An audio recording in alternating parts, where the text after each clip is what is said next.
What's up, family? Good people. Let me get my setup right and together here so I can make sure we're good to go and that everybody can see me well and that we are locked in.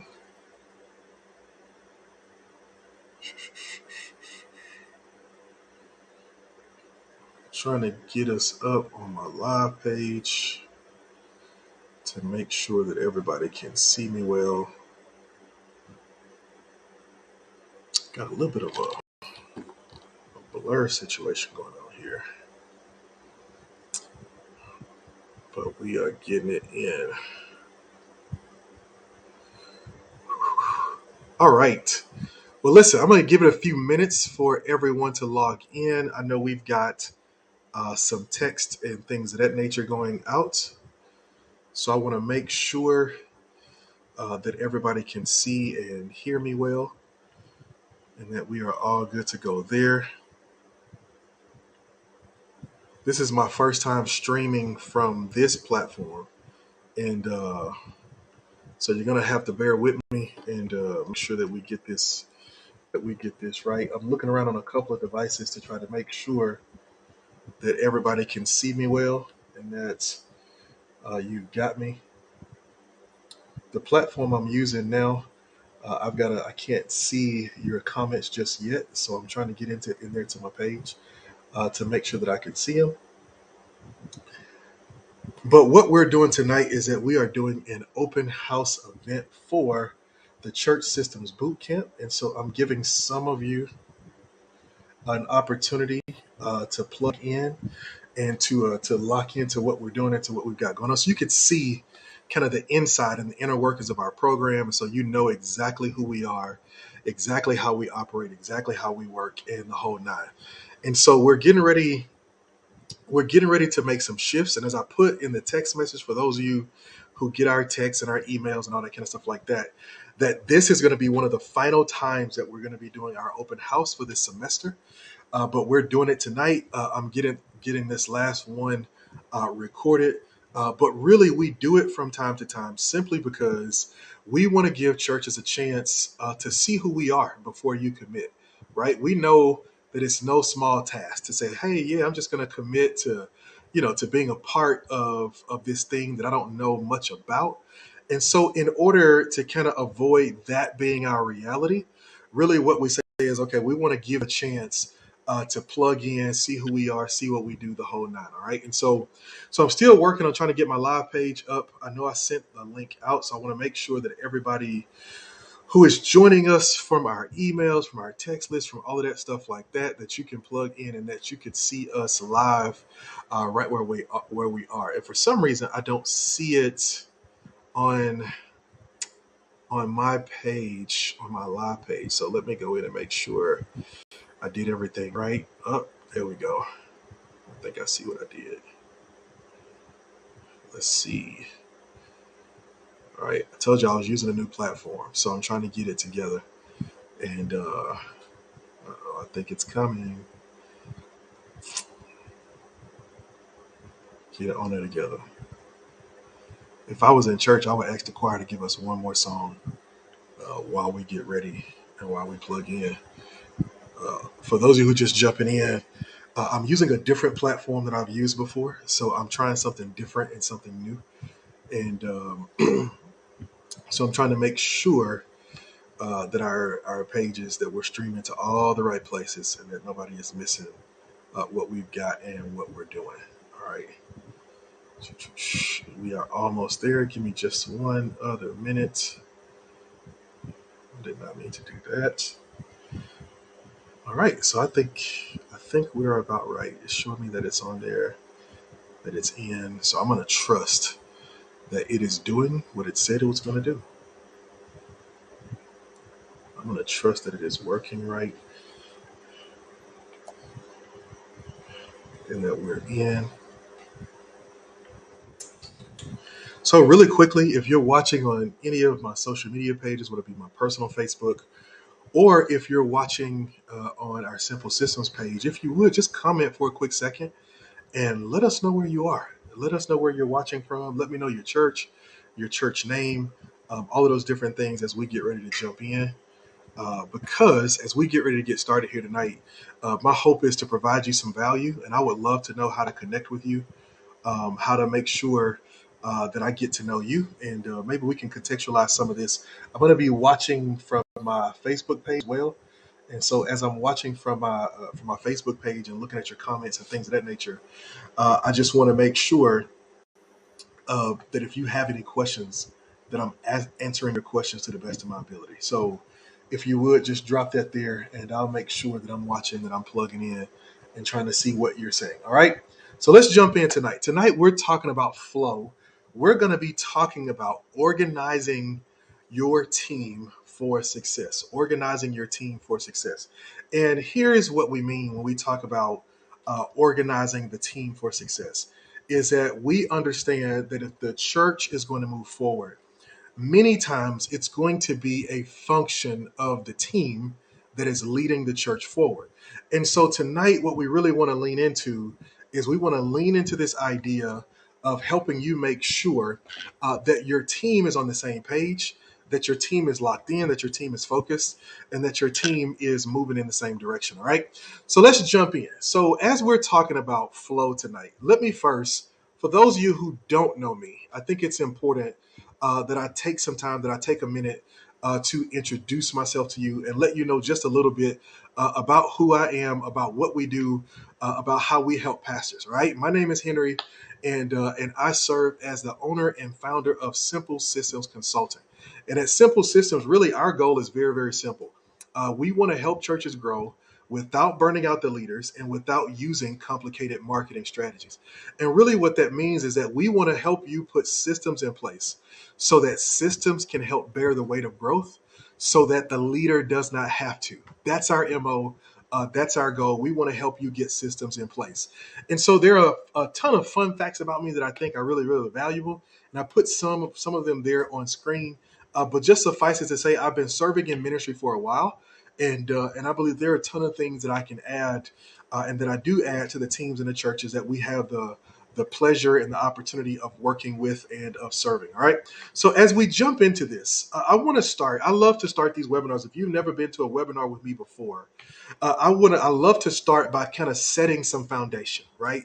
Setting some foundation and making it clear, just kind of the why behind some of the what's that we're going to discuss. Because if I just tell you what to do and all of those different things, then you really miss it and it doesn't really connect and you don't really get the full picture. And so I want to give you some of the what's behind the whys so that you can really see what's happening and what's going on and why we do this and where we go from here. All right. So look at this. Here's a couple of things I want to talk about. I want to set the pace by talking about two things first. Number one, I want to talk about culture carriers and culture killers.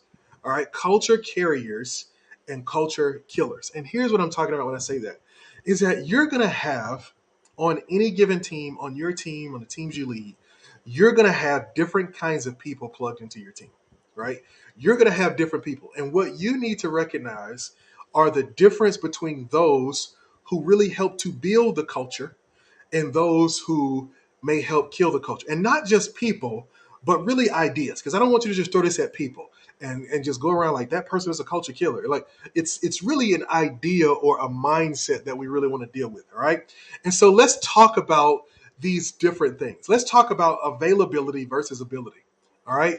Man, a culture carrier is a culture of availability, a culture where people are available first to God to say, God, whatever it is you want to do in my life, whatever it is you want to do through me, whatever it is you want to do in me, God, all of those different things, I'm here for you. I give myself over to you. I make myself available to you. Lord, I'm yours. Have your way with me, right? That's the first part of availability. The other part is availability to the shared vision that God has given us. Is that if you want to see the culture go far, you want to see things go far, then the people who help lead the church and the people who are a part of the church must have a degree of availability to God, but also a degree of availability to the vision, right? It's so important. That's very important in the culture we live in. One of the things that could also be that on the adverse side can be a culture killer is a focus only on ability. Sometimes we focus on ability to the detriment of the vision. I tell you, nobody can hold you hostage like somebody of great ability.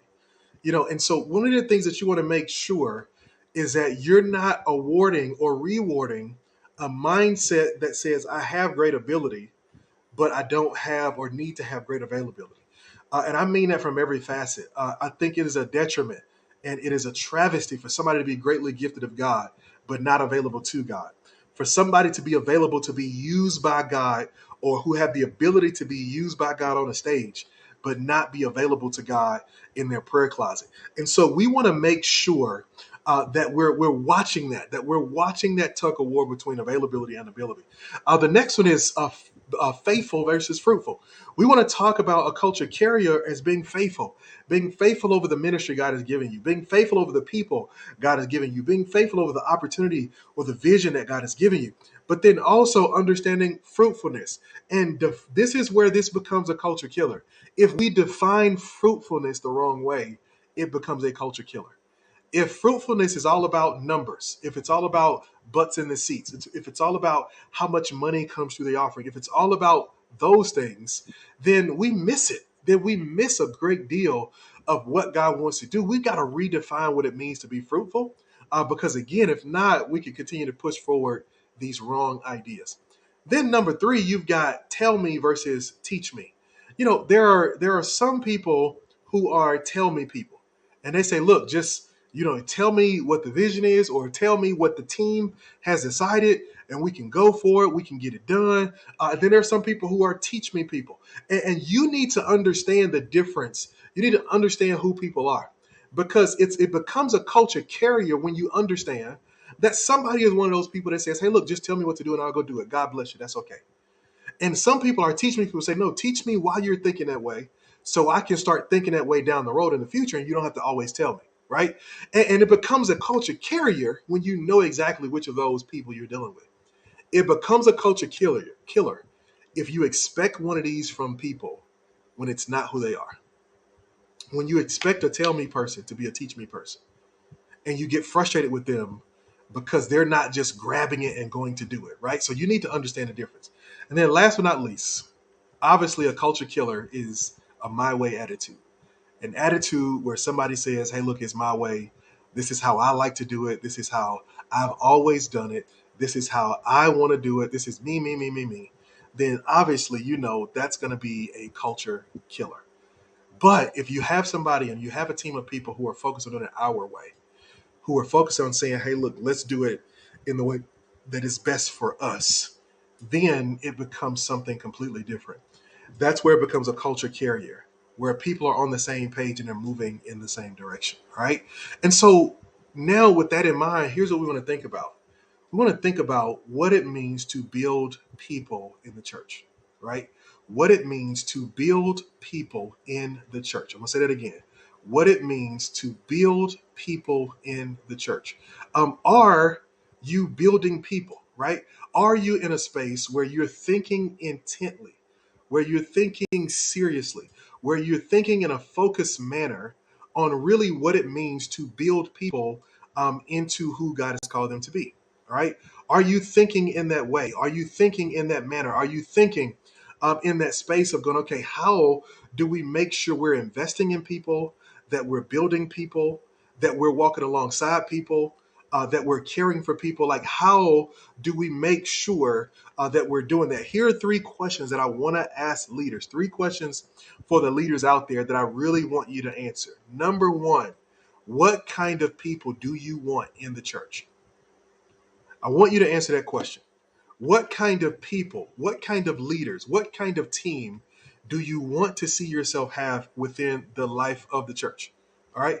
What kind of people do you want to have in the church? Because the way you define that and the way you approach that is going to determine the processes and systems that you put in place. All right. So, what kind of people do you want in the church? Number two, what are the marks of strong leaders in the church? How do you recognize when somebody is a strong leader? What do they do? Do they just do their job well and that's it? Or does how you gauge leadership go beyond just people's own expressions and expectations of what they do, right? How do you gauge when a person or a leader is being successful and strong? If you don't have a way to define strong leaders in your culture, one of the things that will happen is that the people who are loudest will fool you into thinking they are strongest. Oh my goodness, I just started some problems right there. The people who are loudest will fool you into thinking that they are strongest. And so what happens is that you're looking and you're going, well, this person they're moving a lot, they're making a lot of noise, they're always doing this and it's like, well, some of that stuff could be good, but the bigger thing is, no, what does it really mean? How do you define strong leaders in the church? And then number three, the third thing to think about and to wrestle with, how will you monitor leadership development in the church? One of the things that we're currently doing at our church is that we're laying out a blueprint for how we're going to monitor leadership on this path and on this grid. We're laying it all out. And as we're laying it all out, we're really mapping through so that we can help all of our team identify when we see a leader developing along a journey, right? We don't want somebody to come to the church today and be the exact same kind of leader a year from now.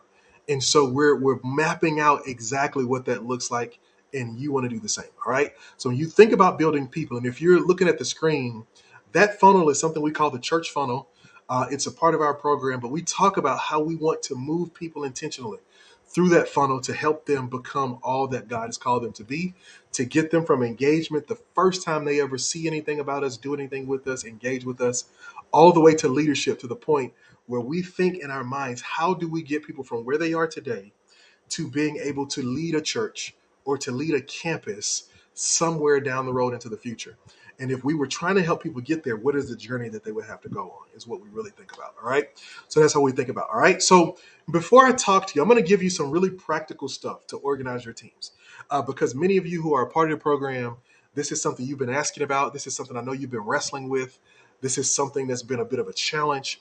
And so really what I want to do is I want to give you some really practical things. But before I do that, I got to give you some hard medicine. And I want to talk to you about some small church behavior traps. Some small church behavior traps. Okay, I think I need to come a little bit bigger on screen for this. All right. Small church behavior traps. Look at my what I am saying here and what I'm about to say to you is that these are some of the behaviors that cause small churches to remain and be stuck at small. And so I'm going to share them with you to show you how we want to overcome these by changing the way we organize and how we put systems in place. All right. Here are the small church behavior traps. Number one, trap behavior number one is putting people in wrong positions. Putting people in wrong positions. There are some people in your church as a leader that you love and you like, but just because you love them and like them does not mean they need to be in prominent leadership roles. I cannot tell you how many stories of churches falling short of God's will for them start and end with putting the wrong people in the wrong positions. Sometimes it's because they've been around the longest. Sometimes it's because you have the best relationship with them and you feel like you can trust them. Sometimes it's all of these different things. And the reality is the wrong people in the wrong positions will at best slow your growth down. But at worst, they will take you in the opposite direction. And so you want to be making sure that you're thinking about having the right people in the right places, right? And the right people in the right places is a function of a couple different things. But one of the things that it's the function of is making sure that you start off being clear about what you need and where people fit. I believe that people's fit in ministry should be a function of their experience, yes, but more so of their spiritual gifting. Is that you need to understand where people fit based on their gifting. Number two, small church behavior trap is not expecting and asking people to serve. Here's a reality, and I'm about to give you a soundbite. If you're watching on social media, I want you to put this in the chat or in the comments. Volunteering is not a ministry, it's a culture. It's a culture. A culture really is an organization's understood way of doing things. So when you talk about our organization's culture, what you're saying is this is how they do it, right? Okay, our leadership culture is that everybody helps with everything. That's our culture. Everybody helps with everything. That's our culture, right? That's a part of what we do, right? And so it's an understood way of doing things. And so you want to make serving a part of the culture, right? You want to make serving, you want to make sure people know that there's no such thing as a pew member in our culture, right? There's no such thing as a person who just tips in and tips out in our culture, right? Is that we all come in to be a part of the work that God is doing because that's the culture we're creating. Here's another small church behavior trap: is a lack of organization. A lack of organization. A pastor was asking me recently why I thought people were leaving so many of our small churches to go to mega churches, and in particular, go into mega churches that may not even fit their culture. Why are they willing to make that leap to leave our small churches? And one of my primary answers is a lack of organization. One of the challenges that small churches face is that in order to be a part of a ministry, people often have to carry it. And trust me, listen, I know sometimes you can't control it. Sometimes it's an unfortunate reality in a sense that you can't control that the church is small and the ministry might only be a handful of people, right? So that where I always wrestle with this and have always is children's ministry, right? You can't help it that, man, if you find one person who loves kids, it just seems like everybody else tip out the door, right? And it ends up with that one good person who was fired up at first, then all of a sudden they're not fired up anymore because they're frustrated. Well, one of the ways that we come around that we work around that, is that we've got to organize. And even if you're a leader of a small church, one of the things that you can do to make a difference is that you've got to do the hard work of organizing on the front end. If you organize it on the front end and help make sense of what you're asking people to step into, then people are more likely to stay. But I'm telling you, if people have to carry a ministry in order to serve in it, they won't do it. They'll walk away before they take on the responsibility of becoming a ministry leader when they were just trying to step in and start by being a volunteer. And so we have to combat our lack of organization by making sure, even if we don't have the teams to do it, that we organize on the front end. As a church planner, when I was we were kind of a solo planner. I was the only one sitting at the office all day, or working part time, and or working full time, and then going to the church in the evenings or whatever it is. I put so much of my energy on thinking through things so that people didn't have to. And so I set stuff up and I said, okay, look, can you come manage a process already created? Asking somebody to manage a process and asking somebody to create a process are two different things. And asking people to create it is not fair, especially at the volunteer level, because in most cases, they're not going to be clear on the vision. And so I believe it's important as a senior leader that you take on the responsibility of creating the mission and the vision for you in the ministry, and then asking people to come alongside. And then last but not least, number 4, another small church behavior trap is no consistent systems. One of the things that happens really easily in small churches is that every ministry develops their own strategy. And so one ministry may say, look, when you join our ministry, all you got to do is show up and we're going to tell you thank you. We'll see you on Sunday. And you instantly on the team and you start. Other ministries going to say, well, no, we're going to, you got to come to, 2 meetings or 3 meetings or a rehearsal. And then after that, then we'll plug you in and you're good to go. You're ready to serve, right? You have got to make sure that you build systems that are reproducible and consistent across the organization. That's going to make a difference. And the reason it's going to make a difference is because it's going to put your teams in a place where they understand exactly what's happening, but it's going to give you much more of an ability to hold every ministry accountable. You can't hold 5 different ministries accountable to 5 different systems. You can't hold them accountable to all those different things. And so what you need is you need a unified system that every ministry is following, so that now you can know and recognize what health and a lack of health look like across the board, without having to go through a learning curve to try to figure it out. And so that's one of the things you want to do. You want to make sure that there are consistent systems across the board. Here's another thing you have to watch out for in small churches. You have to watch out for silos. You have to watch out for silos. And one of the things that you want to do, and this is one of the things that we're even working on, is that we're making silos illegal, right? It's illegal for a leader to only care about the ministry they lead. Leaders have a responsibility. If you're in a leadership team of a church, you're not on that team just because you lead a ministry. You're on that team because you lead a ministry in the context of the vision of the entire church. And it's important that you keep that in front of people, that people understand that on this team, we serve the vision, not just our ministry, right? And so what that means is if my ministry has to go in a different direction than what I think is best for me, that's okay as long as it serves the vision. It also means that if I've got to go help in different areas and different ministries in order to serve the vision, then I will hand off my ministry to somebody else for a season or for a moment in order to go serve the entire vision. And so the silos have to be broken up, because if they're not, then ministries will end up having these undertone of competition whereby they'll be looking at each other not through the lens of how can we support one another, but looking at each other through the lens of where can I grab, where can I make sure I'm taking care of us so that we're together, right? So you want to make sure you're avoiding these small church traps at all costs, because all they do is hold us back and keep us from moving into the fullness of who God has called us to be and what He wants us to do and what He wants to do through the church as a whole. All right. So let's keep going. So now we're going to jump into the meat of the matter. So I'm going to give you some really simple strategies and ideas to help you take some next steps. As a matter of fact, I'm going to talk to you about three different ways or three different steps that you can take to start organizing your church team better. Right. And what I'm sharing with you, I'm not just sharing with you just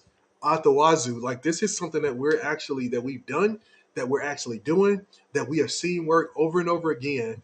And so we want to help you find clarity in these three areas. All right. So as we talk about these teams, let me contextualize this real quick. I've talked to you about the behavior traps. I've also talked to you about the culture killers and the culture carriers, right? So within that context, here are three groups of people that if I was starting fresh, or if I was trying to revitalize a church, here are three areas that I would start right now immediately. Area number one is I would start in the area of volunteers. I would start with volunteers. All right. So here's what I mean when I say volunteers is that you want to identify those people who are just ready to serve on a team, right? They're not necessarily leaders yet in a sense of you got to put a whole bunch of responsibility in their hands, but they're ready to serve on the team. These are people who have raised their hand and said, yes, I want to be a part of this. I want to be a part of what God is doing. I want to come alongside the vision and help take it to the next level. All right. So as these people come and serve on a team, there are a couple of things that are important. All right. First thing is you need to clarify where you need people, right? Sometimes as leaders, we're asking God to send us help. We're asking God for that, but we're not being clear enough so that we even recognize when help shows up and what to do with it when it shows up. And so one of the things that you need to do, you need to clarify where you need volunteers, right? If you could only put volunteers in two areas of ministry for the rest of this year, what two areas would you put them in? Would you throw all your new volunteers, or would you try to put a focus on we need volunteers in the worship department? We need volunteers when it comes down to hospitality. We need volunteers in children's ministry. We need administrative volunteers. We need social media volunteers. Like, what areas are you prioritizing? If you're prioritizing social media, then you need somebody who's administrative or creative. You need to prioritize that so that you have people who can put together social media content to help you get the word out about the church, right? If it's children's ministry, then you need to prioritize that, right? But you need to be clear on the area you need volunteers. If you're saying I need volunteers everywhere, you're going to miss them. You need to get insanely specific. And yes, I know you will need volunteers in more areas, but I'm saying to you that people struggle to focus on multiple things. And so help your team by locking in and saying, hey, look, here's an area we really want to focus on. So these volunteers, that you need to be clear about where you need them, but you also need to make sure that they know and understand the vision, right? I would not have somebody serving in an area if they didn't know why what they were doing mattered, right? You've heard the story of the brick masons, or the men who were laying bricks. There were three men laying bricks. They were building a building together. One guy, somebody went up and asked each man what they were doing. They asked the first man, "What are you guys building?" He said, "Can't you see I'm building a wall?" Right? And the guy was like, "Oh, okay," because he was just laying his bricks. He says, "I'm making a wall." They asked the second guy, "Hey, look, what are you building?" He said, "Oh yeah, man, we're building a church." He's like, oh, okay, cool. That's nice. You're building a church. That's going to be awesome. He goes to the third guy. He says, hey, man, what are you building? He said, I'm building a cathedral where millions of people over the next several years, people from all walks of life, will come and they will have their lives completely transformed for the better because of this building that we're building, right? Well, the third guy, he had a vision. The first guy had some knowledge, the second guy had some information, but the third guy had vision. He knew and understood the vision of what he was doing. This is one of the keys for volunteers in the church is that we've got to make sure people know and understand the vision, right? They got to know, like, you're not just in children's ministry. They got to know you're raising up the next generation, and our next pastor or worship leader is got to come through you might come through you before they get to us. Like the people on the parking team have got to know, hey, look, people decide within the first 7 minutes whether or not they're coming back to church. They don't hear me preach in the first 7 minutes. They barely hear worship in the first 7 minutes. You are the first face that they see and the first thing they encounter for them to decide whether or not they're coming back when they come to our church, right? It's making sure they know and understand the vision, and then make sure they have clear expectations. And in order for people to have clear expectations, you as a leader must have clear expectations. You have got to be able to say to people, here's what we expect of you when you serve, right? You got to say to people, hey, look, we want you to serve at least twice a month or 3 times a month, right? But what you can't say is, hey, just join the team and just stay on there for the rest of your life. Like, give clear expectations, right? What are you expecting them to do? When do you expect them to arrive, to show up? How do you expect them to serve and be a part? Like, what is it that you want from them? That all makes a difference. So if I was revamping and revitalizing the church, one of the first things I would focus on is volunteers. Is clarifying where we need people, making sure they know and understand the vision, giving them clear expectations, and then allowing them to go and serve. All right. Number two, second group of people I would focus on are high capacity leaders. High capacity leaders. Now, high capacity leaders are just a step up from volunteers. They really are volunteers who have the capacity to carry more leadership responsibility, right? These are people who, if you had the budget and you were hiring a staff, these people would be your top candidates because clearly they can do more than just volunteer. Clearly they have more of a heart, more of a passion, more of a gifting, more of a calling than to just be a volunteer. But they're ready to take a next step and come even closer and be a more specific and more valuable part of the ministry. Well, here are what you need from these people. These people need to hear and speak the vision. Hear and speak the vision, right? And so here's what I mean by that is that in the first level, they need to know and understand it.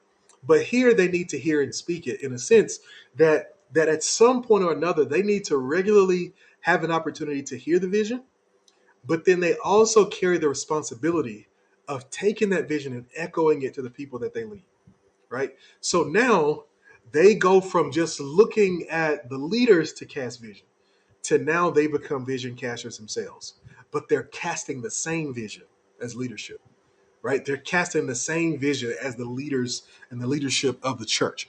And so you want to make sure you do that, but then they also need opportunities to serve as apprentices to even the upper leaders of the church, right? They need to be constantly having opportunities to rub shoulders with another leader who can continue to increase their capacity so that they won't get stuck there. All right.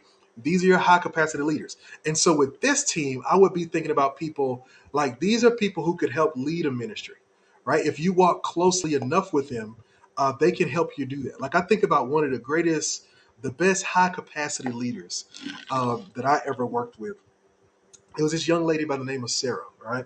And it took me all of one conversation to recognize that Sarah was a high capacity leader, right? Because I gave her a responsibility as a volunteer. I made it very clear what it was. I made it very clear what we were doing. And not only did she go and execute what I was asking her to do, but then she came back to me with questions about why I saw it the way I saw it, but then asking questions that I had not yet explained to her, right? She started asking leadership questions. She started asking about, okay, yeah, I understand where I'm supposed to be, but where are my teammates supposed to be? What are they supposed to be doing so I can help them if they need it? And I'm telling you, that's a game changer. When I was an athlete, one of the ways that I knew I had gone to the next level as an athlete is when I got around my junior year, I didn't just know what I was supposed to be doing. I knew what everybody was doing, right? I knew what my teammates were supposed to be doing. But then here's the kicker. I knew what the defense was supposed to be doing because I watched the film on them. I studied them. I could read their coverages, all of that. And that's a high capacity leader. High capacity leaders start moving towards upper level thinking where they help relieve senior leadership of all of the responsibility of organizing and having to micromanage every detail, right? This is how we move people beyond it, all right? And here's the third and final thing that I would focus on, a group I would focus on is the leadership team. Now, let me tell you something, Pastor. I don't care how big or how small your church. If you've got a church with 20 people in it right now, right? If your congregation is 20 people, right? Listen to me. You need to put together a leadership team. You need to put together a leadership team. And hear me, senior leader, you have got to do this. Not only do you have to do it, not only do you have to put it together, but you have got to be the primary driver behind organizing it and casting vision to it. I'm telling you, 9 times out of 10, if you don't do it, it won't work. Because with a leadership team, so much of what you do is vision casting. Vision has to come out in everything because these are the culture carriers of the church, the primary culture carriers. And so you have to put together a leadership team. If your church is 10 people, find 3 of them who will be your leadership team, right? And start building that team, start gathering together with that people on a regular basis. I would say at the very least once a month, you need to meet with them. If you can meet with them every week, depending on what your availability is. All right, one of the things that we're doing with our team is that we're all meeting together monthly, but then across the month, I'm doing one-on-ones with all those leaders at least every 2 weeks. And so for us, and some of them I'm meeting with weekly. I'm going to be meeting with weekly.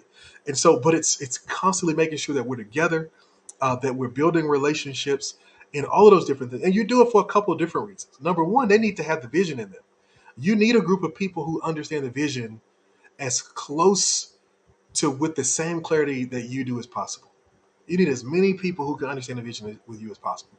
Then the second thing is that you want to make sure that you're in a position to catch and to recognize issues before they get out of hand.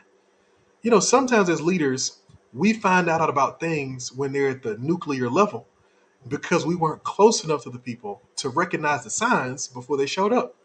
And so you need to be close with these people, walking alongside with these people. But then you need to be developing these people to champion the vision across the organization. You know, one of the things I'm going to do in the one-on-one meetings with our leadership team is that I'm going to help them contextualize the vision of the church into their ministry, right? I need them to see that, okay, the vision of the church is to plant churches. And if we want to plant churches, that means that at every point you need to be thinking about how can I make sure I have 3 people next to me who can do what I do if we need to send somebody out to another area. We need to be thinking about that, right? We need to be wrestling with that. And so it's about helping them champion the vision, helping them understand that they're a call. This team right here, they have to have the gumption and the willingness to say some things that the senior leader can't say.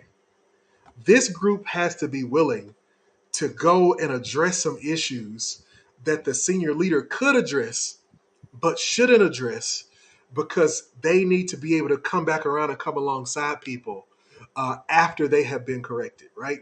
And so it takes leaders to do that, though. And so you need to build this leadership team, right? If you're a part of our program, you know this already.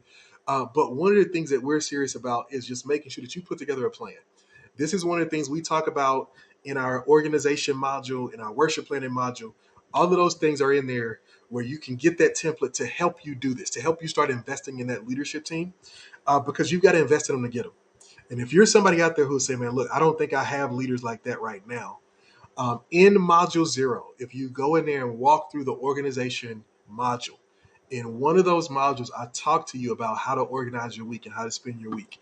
And it's really about people. I show you, hey, look, if you do this with people every week, over time, you'll build a team that can help you carry the vision forward, right? Help you push the church forward.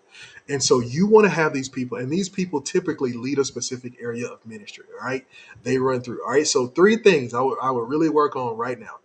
Number 1 is organizing for volunteers, right? You have got to set the pace for people to serve and serve well, right? Which means you need to organize the ministry, right? If you're trying to build a ministry that does, hospitality, and you want people to get, have coffee out front and water and snacks and stuff like that before service, organize it. Don't just grab a random person and say, "Hey, look, we want to do hospitality. Yeah, I just want people to just hang out front before service. All right, God bless you," and then walk away. You're gonna overwhelm the people before they come, and those are the people who end up leaving small churches and going to big churches where their stuff is already done. So they can go in there and say, "Hey, look, I want to serve." And people say, "Okay, great. Here's a badge. Stand at this door, smile at people, tell them, 'Welcome. God is going to do something to change your life today.'" End the story. And they're gone. And they get the same joy of serving, the same joy that they wanted to bring to our churches, but if we lacked the organization, and so we missed it. Number two, high capacity leaders. Recognize those people who can be developed and who have the capacity for more, who have the capacity to help you carry, to help you move things forward. And then number three, the leadership team. You need to organize a team that's going to help you lead. It's going to help you make decisions. It's going to help you push things forward. It's going to help you move things down the road. You've got to organize that team so that you can then come along, they can come alongside you to help you move forward. All right. So, really quickly, if you are not a part of the Church Systems Bootcamp, let me just tell you really quickly what's included in our program. Number one, you get access to our video library. In our video library, there are videos just like this that I'm doing with you, but they are specific to every system. You get access to that entire video library where you and your team can walk through and watch those videos to help you build the specific systems that will help your church take the next step, right? They're going to help you get from where you are to where you need to go. Number two, you get access to weekly coaching. This is one of our weekly coaching calls. This happens to be one of our open house weeks, which is why you're seeing this if you're not in the program. But this is not something that we do on a regular basis. And so starting as of next week, we're back to only allowing our membership to come to the calls. But we do these calls every week, and typically we include a Q&A. Tonight I'm using a different program, but typically we include a Q&A where you can come on screen with me, ask questions, and I will help you take the next steps and think through whatever it is you're facing. Number three in our program is included done for you documents.